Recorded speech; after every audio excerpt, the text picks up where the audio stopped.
Years ago, when I got elected to the Lake Charles City Council, I remember a neighbor of mine, Judge Fred Godwin, walking down the street to come see me.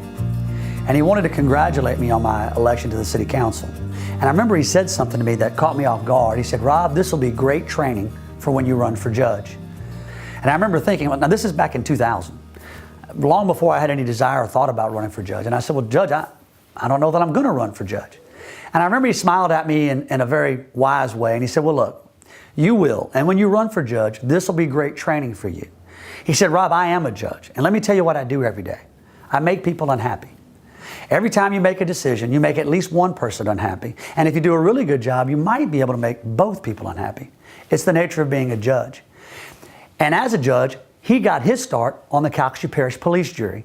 And what he related to me was, I got a taste of what it was like to make a decision that made people unhappy. When you're on the city council or the police jury and you vote, oftentimes people will be there who don't like your vote. And that's a lot like being a judge, and it'll be good preparation for you. And as I was listening to him talk, I thought, you know, I'm really a lot more qualified to run for judge than he knows, because part of being an assistant DA, and I had been an assistant DA for 10 years at that point and recently left there and went to work at the sheriff's office. Part of being an assistant DA is making decisions that are tough decisions. Sometimes you accept a charge and you make the defendant and his lawyer unhappy. And sometimes you reject a charge and you make the police officer and the victim unhappy. And it happens every day. And I remember a time or a story that sort of illustrates that. I was working in the felony division, and a friend of mine who's a lawyer came to see me. And I remember he was very solemn, and he shut the door and he said, Rob, I need a favor.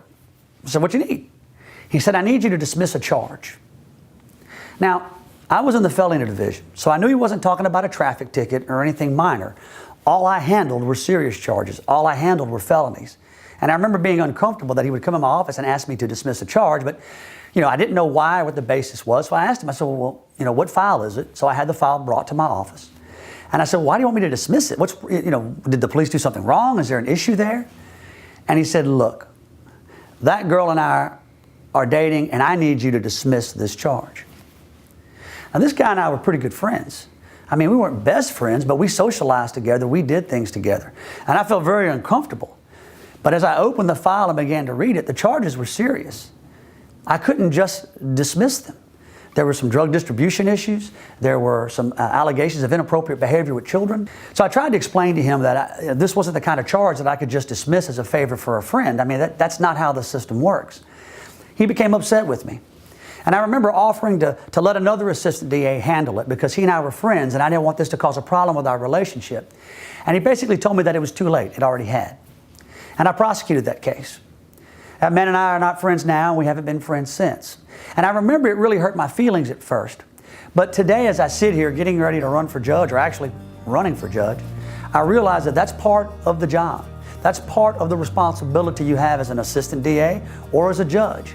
Sometimes you have to make decisions that you believe are right that will make people unhappy. And if you're not willing to do that, you can't do the job. So I believe that experience, and my experience on the city council as well, uniquely qualifies me to be a judge. I understand how hard it is sometimes to make tough decisions, but history proves that I'm willing to make tough decisions to do what I believe is right.